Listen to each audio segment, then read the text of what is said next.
was a single mother. She was abandoned by the family she belonged to. And there in the wilderness with her son, alone, with very little provision, she was wondering. She was questioning. Does anyone care? She's crying in the desert. She's lost in her despair.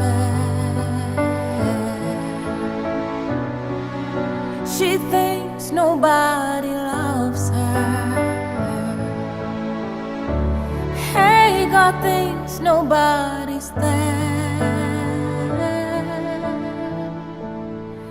But God says, I will be a ring of fire around her, and I will be the glory in her midst, and the power of my presence will bring her to her knees, and I will lift her up again, for I'm the God who sees. I'm the God who sees.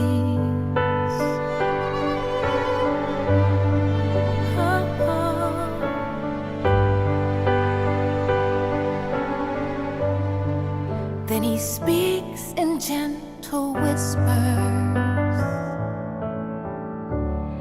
and he softly calls her name.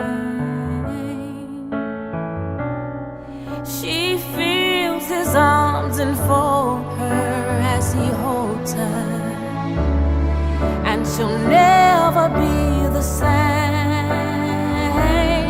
'cause I'm the God who never changes, and my promises are true. And when this world deserts you, this is what I'll do.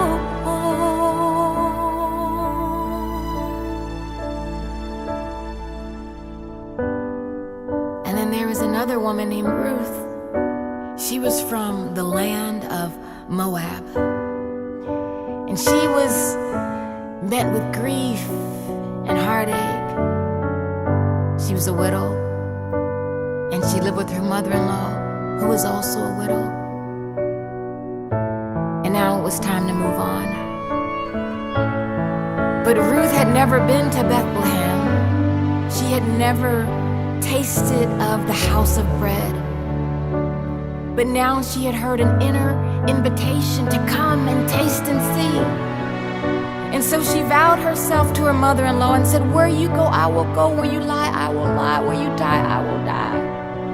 And she begins a journey to the promised land. She's traveling through the desert, and she's leaving her despair. She's hoping for a future, praying God will lead her there. And he says, I will put a ring around your finger, and I will bless a child within your womb, and the Savior will be born for you to free the world from sin. And he'll make all things new for you and love you back to life again.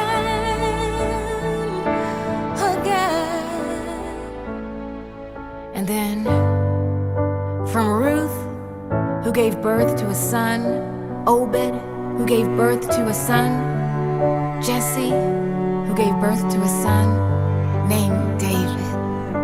Now this same once shepherd boy, mighty warrior, anointed king, is alone, terrified in the darkness. He's hiding in the desert. He he's battling despair. David thinks his life is over, it's over. And God, he doesn't care. But God says, I will be the rock of your salvation.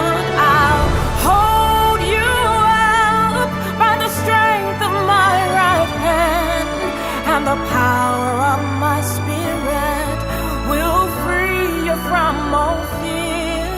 In the hour of your deepest need, you'll find that I am near. I am here, 'cause I will be a ring of fire around you, and I will be the glory in your midst, and the power of my presence will bring you to your knees, and I will lift you up again, for I'm the God who sees.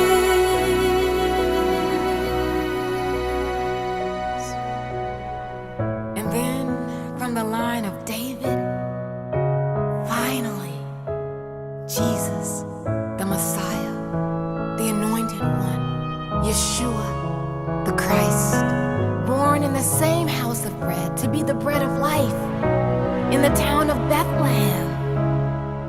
And he would grow, and he would be called the Son of God. He would be called Emmanuel, God with us. And he would heal, and he would reveal. And then he had an encounter with a woman named Mary of Magdala, who was plagued by demons, tormented by evil spirits. And Jesus set her free. And Mary followed him. She listened at his feet. She served him, and she loved him. Oh, how she loved him. But then she watched as they nailed him to the cross, and as they placed his body in the tomb. In that moment, her hope died. It died. She's crying in the garden. She's broken in despair. She's searching for her Savior, but his body isn't there.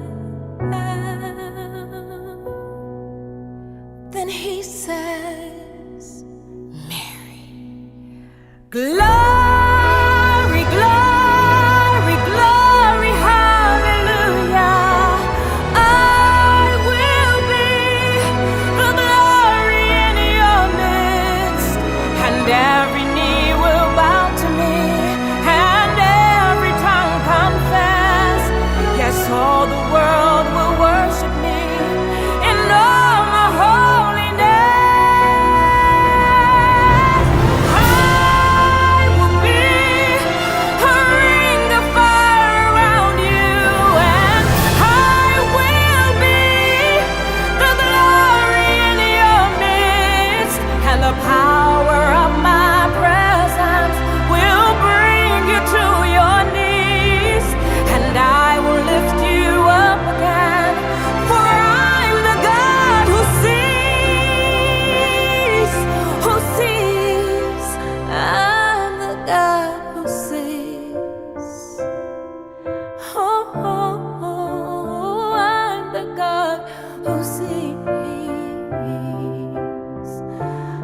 who sees. I'm nearer than you dare believe, here in the very air you breathe. I'm the God who sees.